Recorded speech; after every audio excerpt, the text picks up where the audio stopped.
MR shopping mall Dasara dhamaka offers అద్భుతమైన offers తో పాటు అబ్బురుపరిచే స్పాట్ గిఫ్ట్స్.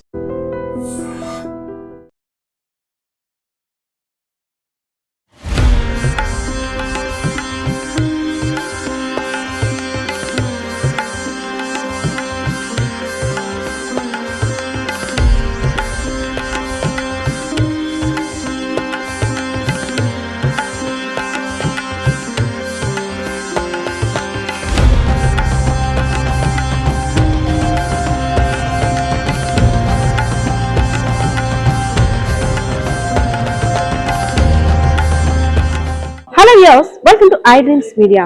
విజయనగరం జిల్లా చీపురుపల్లి నియోజకవర్గం రామలింగాపురం మరియు పురేవలస గ్రామంలో వెలసిన శ్రీ శ్రీ శ్రీ మానసాదేవి నాగశక్తి అమ్మవారి ఆలయం విశిష్టత గురించి చాలా విధాలుగా చెప్పుకుంటున్నారు.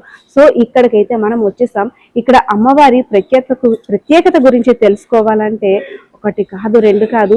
సో ఎవరికైనా వివాహం జరగాలన్నా, ఇంకా అనేక సమస్యలు ఉంటే కోర్టు వల్ల పరిష్కారం కానీ సమస్యలు తీరాలన్నా, అదేవిధంగా ముఖ్యంగా ఇంట్లో అమ్మాయి ఇంకా రజస్వల కాలేదు, సో ఇంకా వివాహం కాలేదు, వివాహం అయినప్పటికి కూడా మాతృమూర్తి అవ్వటం లేదు, అలా అనేక రకాల సమస్యలతో సతమతమవుతాం. సో ఇక్కడికి వచ్చి అమ్మవారిని మొక్కుకొని యాగాలు జరిపిస్తే చాలు, ఎలాంటి కోరికనైనా ఇట్టే నెరవేరుస్తున్న కల్పవల్లిగా అమ్మవారైతే విరాజిల్లుతున్నారు. సో అమ్మవారి ఆలయ విశిష్టత ఒకెత్తైతే ఇక్కడ జరిగే హోమాలు పూజలకు మరొక విశిష్టత ఉంది. సో ఇలాంటి హోమాలు చేస్తే మన ఇంట్లో సమస్యలు పరిష్కారం అవుతాయి, మన ఒంట్లో ఉన్న ఆరోగ్యం కూడా కుదుట పడుతుంది. అదేవిధంగా కోర్టు సమస్యలు ఏమైనా ఉంటే ఎలాంటి హోమాలు చేయించడం వల్ల, ఎలాంటి పూజలు చేయించడం వల్ల తమ యొక్క సమస్య పరిష్కారం అవుతుందో తెలిపేందుకు మన ముందు ఉన్నారు శ్రీనివాస శర్మ గారు. సో ఆయన అడిగి చాలా విషయాలు తెలుసుకోవాలి. బికాజ్ ఆఫ్ మనం ఎన్నో రకాల పూజలు చేస్తుంటాం, మన సమస్య తీరలేదు అని చాలా బాధపడుతూ ఉంటుంటాం. సో అలాంటి వారందరికీ ఈ వీడియో అయితే చాలా చక్కగా ఉపయోగపడుతుందని నేనైతే అనుకుంటున్నాను. గురుగారు నమస్తే అండి. నమస్తే అమ్మ. మానసాదేవి అమ్మవారి ఆలయానికి ఎంతో విశిష్టత ఉంది. సో ఇక్కడ ముడుపు కట్టే విధానం, అదే విధంగా ఎలాంటి హోమాలు చేస్తే ఎలాంటి ఫలితాలు వస్తాయి, సో నాలాంటి వారికి చాలా క్వశ్చన్స్ అయితే ఉన్నాయి. సో అమ్మవారిని ఎలా పూజించాలి, ఇక్కడ జరిగే హోమాల విశిష్టత గురించి కూడా తెలియజేయండి. అంటే మీ యొక్క కోరికను పెట్టి అమ్మ మీకు ఏది కావాలనుకుంటున్నారో ఆ కోరికను పెట్టి ఖచ్చితంగా మీ యొక్క సంకల్పం, మీ యొక్క తత్వం, మీ యొక్క పూర్వజన్మ సుకృతం పెట్టి ఆవిడ మీకు ఏది కావాలో మంచి సంకల్పంతో, మంచి బుద్ధితోటి, మంచి ఆలోచనతో ఎవరైతే గుడికి వస్తారో వాళ్ళకి ఖచ్చితంగా అది అమ్మ చేస్తుంది. ఆవిడ చెప్పినట్టుగా నేను కూడా చేయవలసి వస్తుంది. ఒక ముడుపు విధానం కానీ, సంతానం విషయంలో కానీ, మ్యారేజ్ విషయంలో కానీ, పెద్ద మనిషి అవ్వడానికి కానీ, మాటలు రాకపోయినా, కుటుంబ సమస్యల్లో ఉన్న కోర్టు వ్యవహారం, ఉద్యోగం, ఏదైనా భూమి వ్యవహారం కానీ, రాహు అధిపతి ఏదైనా కానీ, ఏ సమస్య అయినా ఇక్కడ మంచిగా వచ్చి వాళ్ళ తత్వాన్ని పెట్టి అది కోరిక నెరవేరుతూ ఉంటుంది. వాళ్ళు సరిగ్గా చేస్తున్నారో లేదో ముడుపు కడతాం, అది కరెక్ట్గా చేస్తున్నారో లేదో, కరెక్ట్గా చేసిన వాళ్ళకి 2-3 మాసాలు ఆ కోరిక సిద్ధిచ్చేస్తుంది. వాళ్ళు చెయ్యలైతే చేసాము ఏదో ఉందిలే అని వాళ్ళని నమ్మకపోతే మాత్రం ఈవిడ ఊరుకోదు, ఖచ్చితంగా లేట్ చేస్తుంది, అవ్వకుండా కూడా జరుగుతుంది. వాళ్ళ తత్వాన్ని పెట్టి వాళ్ళు చేయటం, వాళ్ళ నమ్మకాన్ని పెట్టి కూడా కొన్ని విషయాలు ఉంటుంది. వాళ్ళ యొక్క తత్వాన్ని పెట్టి ఏదో అన్ని దేవుళ్ళు పూజ చేస్తున్నాం, మనం కూడా మన దేవుడిని పూజ చేస్తే అయిపోతుంది, ఈవినే పూజ చేస్తున్నాం, ఈవిని చేస్తే అయిపోతుంది అన్నారు కదా, అది మనం చేసేద్దాం, ఏదో 2 రోజులు చేస్తే అయిపోతుంది కాదు. ఆవిడని నమ్మి చేస్తే ఖచ్చితంగా కోరిక నెరవేరుతుంది. సో గురువు గారు నాకు ఇక్కడ ఎంటర్ అయ్యే ముందు నాకు ఒక హింట్ లా ఇచ్చారనమాట. మీరు మనసులో ఏం కోరిక అమ్మవారి ముందు కోరుకుంటారో, సో గురువు గారు వెంటనే దాని మీ మనసులో ఉన్నదాన్ని పసిగట్టి దానికి నివారణ మార్గం కూడా చెప్తారు. సో దోష పరిహారణ ఏ విధంగా ఉంటుంది, సో మీరు ఎలాంటి పూజ చేయాలో కూడా చెప్తారని. సో అంతటి గొప్ప బలం అంటే ఎలా సార్? భక్తుల యొక్క కోరికలు మీరు ఎలా పసిగట్టారు? భక్తులు వచ్చినటువంటి వాళ్ళు ఏమీ చెప్పక్కర్లేదు తల్లి. వాళ్ళు వచ్చే నుంచి పేరు గోత్రం నక్షత్రంతో చెప్తే చాలు. ఆవిడ దగ్గర ఏం కావాలనుకుంటున్నారో ఆవిడ చెప్పొస్తే నేను బయటకు వచ్చిందో చెప్పేస్తా. అది అవుతుందో లేదో కూడా వాళ్ళు వ్యక్తి తత్వాన్ని పెట్టి, సంతానం అంటే వాళ్ళ పూర్వజన్మ సుకృతం పెట్టి కూడా సంతానం కలిగే అవకాశం ఉంటుంది. అది ఉందా లేదా కరెక్ట్గా, వీళ్ళంటే ఎన్నో దోషాలు ఉంటాయి. పూర్వజన్మ సుకృతం ఉంటుంది, వాళ్ళ సర్పదోషం ఉంటుంది, నాగదోషం ఉంటుంది, నెలవారీ గుడులు ఆతల పడేస్తారు, ఆ దోషం కూడా ఉంటుంది. అవన్నీ ఉన్నాయో లేదో చూసి వాళ్ళ సంతానం కలుగుతుందో లేదో చూడాలి. వాళ్ళకి ఏ గర్భదోషం ఉందా, లేకపోతే వేరే దోషం ఉందా, వాళ్ళకి భార్యాభర్తలు ఇద్దరికి అసలు సంతానం ఉందా లేదా ఈ వంశంలో అన్నీ కూడా నీట్గా ఆవిడ అమ్మ చెప్తుంది. నేను అలాగే కూడా చేయడానికి వీలవుతుంది. ఆ రూపంలో ముడుపు కట్టవలసి ఉంటుంది. ముడుపు కట్టి నీకు చెప్పినట్టుగా చేస్తే, అమ్మ చెప్పినట్టుగా నేను చెప్పినట్టుగా చేస్తే ఖచ్చితంగా సిద్ధిస్తుంది. ఎవరికైనా ఆరోగ్యరీత్యా కూడా ఏ విషయమైనా సరే ఇదేని లేదు, ఏ విషయం వాళ్ళకి కావాలనుకుంటున్నారో అది ఖచ్చితంగా నెరవేరుతుంది. సార్, ముడుపు కట్టే విధానం అంటే ఒక్కొక్క టెంపుల్లో ఒక్కొక్క రకంగా ఉంటుంది. ఒకరు కొబ్బరికాయ రూపంలో కడతారు, లేదంటే ఒకరు బియ్యం పోసి దక్షిణ వేస్తూ కడతారు, ఒకరు పసుపు గుడ్డలో వారు అనుకున్న కోరికను అలా, అంటే ఒక్కొక్క దగ్గర ఒక్కోలా ఉంటుంది. సో ఇక్కడ సంబంధించి మానసాదేవి ఆలయంలో ముడుపుని ఏ విధంగా కట్టాలి, మనం కట్టిన ఎన్ని రోజులకి అమ్మవారి నుండి ఫలితం మనకు వస్తుంది, సమస్య ఎన్ని రోజుల్లో మనకి సొల్యూషన్ దొరుకుతుంది? ఇప్పుడు గురువు గారు చెప్పిన విధంగా అమ్మ, ఇక్కడ పూజలు అనేవి ఎలా ఉంటాయంటే, మనకి ఏదైనా సమస్య ఉంది, పరిష్కారం దొరకట్లేదు, అటువంటి పరిస్థితుల్లో మనం ఏదైనా దేవతామూర్తిని దండం పెట్టచ్చు. ఆ దేవతామూర్తిని మనం ఇష్టంగా కొలిచినప్పుడు, మనం ఎలాగైతే స్నేహితులతో సంభాషణ చేసుకుంటామో పరిష్కారాలకి, దేవతామూర్తులు కూడా ఎక్కడికి వెళ్తే పరిష్కారం దొరుకుతుందో సమయానుకూలంగా ఆలోచనలు ఇస్తారు. ఎలాగా, ఆ యజమానికి కానీ యజమానురాలకు కానీ ఒక ఆలోచన ఇస్తారు, ఫలానా చోటుకి వెళ్తే ఉంటుందని. పితృదేవతల రూపంలో, గ్రామ దేవతల రూపంలో, ఇలవేల్పు దేవతల రూపంలో, ఇష్టదైవం రూపంలో ఆ ఇచ్చేటప్పుడు ఎవరైతే తెలుసుకుంటారో, ఓ ఫలానా చోట మానసాదేవి అమ్మవారి ఆలయం ఉందట, ఇక్కడ ఇలా చేస్తారట, ఏం చేస్తారు, అక్కడ ఏంటి ఇది తెలుసుకుని వచ్చేటప్పుడు ఇక్కడ చాలామంది అమ్మవారికి సంకల్పం చెప్తారు. ఆ చెప్పేటప్పుడు మాకు చెప్తూ ఉంటారు. చెప్పేటప్పుడు మేము గురువుగారు అడిగేటప్పుడు ఆ సమస్య చెప్పేటప్పుడు వివాహం కాలేదు, వివాహం కాలేదు, అదే గురువుగారు వివాహం కాలేదంటే ఎందుకని.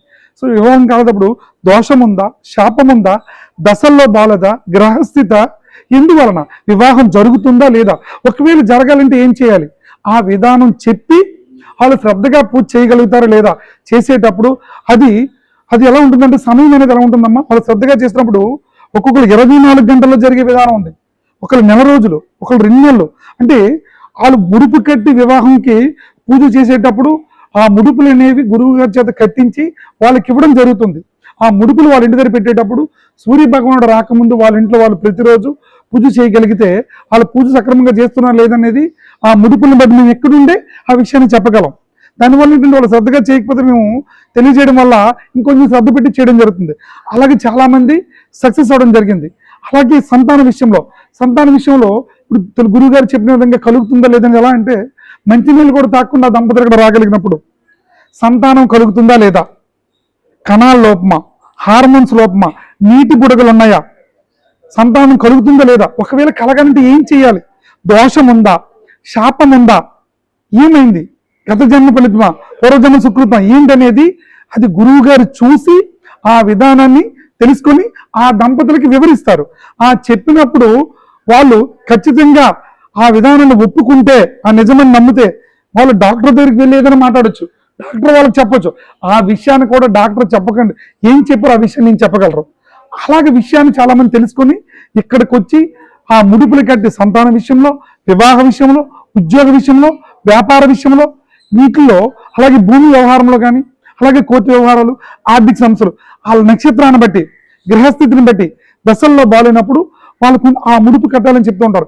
ఆ ముడుపు కట్టే విధానంలో ఇక్కడ 1 గంట సమయాన్ని కేటాయించి గురువు గారు చెప్పిన ఒక మంత్రం వాళ్ళకి ఇస్తారు. ఆ ఇచ్చి అది స్వీకరించి ప్రతిరోజు వాళ్ళు చేయగలిగినప్పుడు యథాస్థానంలో ఇక్కడ కూడా వాళ్ళ ఇంటి దగ్గర వాళ్ళు ఎలా పూజ చేస్తారు, గురువు గారు వాళ్ళ పేరు గోత్రం తీసుకొని ముడుపు కట్టిన రోజు నుంచి ఇక్కడ అమ్మవారి దగ్గర కూడా ఈయన పూజ చేస్తారు. ఈ చేయడం వలన ముడుపు కట్టించుకున్న వాళ్ళు చేస్తున్నారో లేదో తెలుస్తుంది. ఇక్కడ మేము పూజ చేసినప్పుడు బాధ్యత తీసుకుంటాం. ఆ పూజ చేసిన తర్వాత, ఆ ముడుపు కట్టిన తర్వాత జరుగుతుందా లేదా, చేస్తున్నారా లేదా, ఇప్పటిలో జరుగుతుంది, ఇదంతా కూడా మేము పర్యవేక్షణలో ఉంటాం. ఆ పర్యవేక్షణ ఉండేటప్పుడు ఖచ్చితంగా మాకు అది జరుగుతుందంటే నా పూజ చేస్తాం. ఆ విధానంలో ఇక్కడ అమ్మవారికి ఎక్కువ పేరు ప్రఖ్యాతులమ్మ.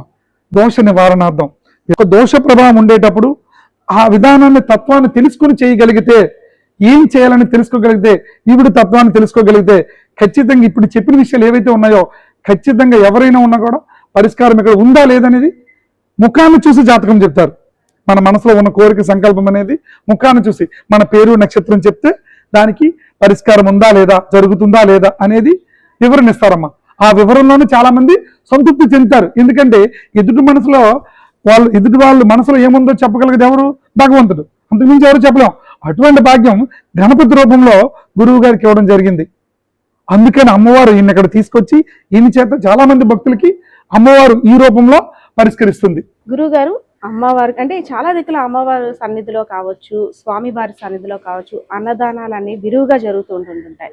సో మనం అమ్మవారి ఆలయంలో అన్న సమారాధన చెయ్యాలన్నా, దాని ప్రసాదాన్ని స్వీకరించాలన్నా దానికి కూడా అదృష్ట భాగ్యం ఉండాలి అంటారు. నిజమేనా? అంటే మనం ఎక్కడైనా ప్రసాదం దొరికితే తినడం అది కామన్ విషయం, కానీ అమ్మవారికి ప్రత్యేకంగా జరిపే అన్న సమారాధనలో కూడా సమారాధన చేసేవారికి, ప్రసాదం పొందేవారికి కూడా అంటే దానికి ఒక అదృష్ట భాగ్యం ఉండాలంటే ఏంటి సార్? దాని వెనక ఉన్న రహస్యం ఏంటి? అటు దాంట్లో ఉండాలి కారణం ఏంటమ్మా అంటే, కొంతమంది ఏదో పాపం చేసేసి అన్నదానం చేసేస్తే పోతుంది అనేటువంటిది కాదు. అక్కడ దేవస్థానంలో చేయటం వల్ల అంటే వచ్చిన భక్తులటువంటి వాళ్ళకి కడుపు నిండా చేయటం వల్ల ఆ దోష పరిహారార్థం జరుగుతుంది. దేవస్థానంలో చేయటం వల్ల ఏమవుతుందంటే అమ్మవారికి ప్రసాదం అవుతుంది. వాళ్ళు అది తినడం వల్ల కడుపు శుద్ధి అవుతుంది. పూర్వజన శుక్రవత యొక్క పాపం పోతుంది. కొన్ని దేవస్థానాల్లో, ఇప్పుడు తిరుపతి దేవస్థానం ఉంది, అప్పుడు ఎలా ఉంటుంది? అక్కడ ప్రసాదం తింటే ఖచ్చితంగా మనకి ప్రశాంతి ఏర్పడుతుంది. అలాగా ఎంత పవర్ఫుల్ ఈవిడ ఉండడం వల్ల ఇక్కడ ప్రసాదం తీసుకున్న వాళ్ళందరూ కూడా అన్నదానం చేయటం వల్ల కానీ దానికి వల్ల ఏమవుతుందంటే వాళ్ళకి వచ్చినటువంటి వాళ్ళకి ఈవేళ సంతర్పణ చేస్తే వాళ్ళకి వ్యాపారం బాగుంటుంది, సంతానం కలుగుతోంది, వాళ్ళ కోరికలు సిద్ధిస్తున్నాయి. దానివల్ల ఖచ్చితంగా ఇక్కడ అన్న సంతర్పణ ఖచ్చితంగా చేయడానికి వాళ్ళకి అమ్మవారికి ఇస్తోంది వాళ్ళకి. ఈ టెంపుల్లోకి వచ్చిన తర్వాత చాలా విషయాలు అయితే తెలిసాయి. అమ్మవారి దర్శన భాగ్యం ఒక ఎత్తు అయితే, మన మనసులో ఉండే కోరికలు నెరవేరుతాయా లేదా? పూజని మనం ఒక సంకల్పంతో అమ్మవారి పూజని స్వీకరిస్తాం. ఈ పూజ చేసే విధానం ఏ విధంగా ఉందో కూడా ఇక్కడున్న పండితుల మనసులో కూడా తెలుస్తుందంట. మనం ముడుపు కడుతుంటాం, సరే స్వామివారి అమ్మవారి గురించి ఇన్ని రోజులు దోష పరిహారం కోసం ఇలాంటి పూజలు చేయాలని చాలామంది చెప్తుంటుంటారు. ఇంటికి వెళ్తాం, చేసేస్తాం అనుకుంటాం. బిజీ లైఫ్లో మనం కూడా చేయగలమో లేదో కూడా ఒక క్వశ్చన్ మార్కే. సో అది అనేది మనం చేయగలుగుతామా, సక్సెస్ అవుతుందో లేదో కూడా మన మనసులో ఉన్న మనోభావాన్ని కూడా గుర్తించి, సో మనం ఎలాంటి దోషాలకి కూడా మనం కారణం కాకుండా ఒక మంచి ఫలితాన్ని ఇచ్చే పూజలు ఎలా చేయాలో కూడా గురువు గారు కూడా చెప్తారు. అదేవిధంగా ఇక్కడ మెయిన్ అన్న సమారాధన చేసేద్దాం అని మనం అనుకుంటాం, కానీ కాదు. అమ్మవారికి అన్న సమారాధన చెయ్యాలన్నా, ఆ ప్రసాదాన్ని స్వీకరించాలన్నా మనకి అమ్మవారి అనుగ్రహం తప్పనిసరిగా ఉండాలి. సో ఇది మెయిన్ కాన్సెప్ట్ అనమాట ఇక్కడ. సో అమ్మవారి పిలుపు వస్తే కానీ మన చేతితో అన్నం పెట్టడం కానీ మనం చేతితో అన్నం తినడం కానీ రెండూ జరిగేవి కాదు. అమ్మవారి సంకల్పంతో మనకి ఆ ప్రసాదాన్ని సంకల్పిస్తారట. సో మెయిన్ అయితే కాన్సెప్ట్ అయితే ఈ అమ్మవారి ఆలయంలో ఇది. సో వ్యూయర్స్, మీరు కూడా చూసారు కదా, చీపురుపల్లి నియోజకవర్గంలో కుర్రేవలస రామలింగాపురం గ్రామంలో వెలిసిన శ్రీ శ్రీ శ్రీ మానసాదేవి నాగశక్తి అమ్మవారి యొక్క మహిమలు నిజంగా ఎన్ని విన్నా సరే వింటూనే ఉండాలనిపిస్తుంది. మీరు కూడా ఆలయానికి వచ్చి సందర్శించి అమ్మవారి దర్శనాన్ని చేసుకొని వెళ్ళాలని కోరుకుంటున్నాం. కెమెరా పర్సన్ బాలకృష్ణతో పద్మ, ఐడ్రీమ్స్ మీడియా, విజయనగరం.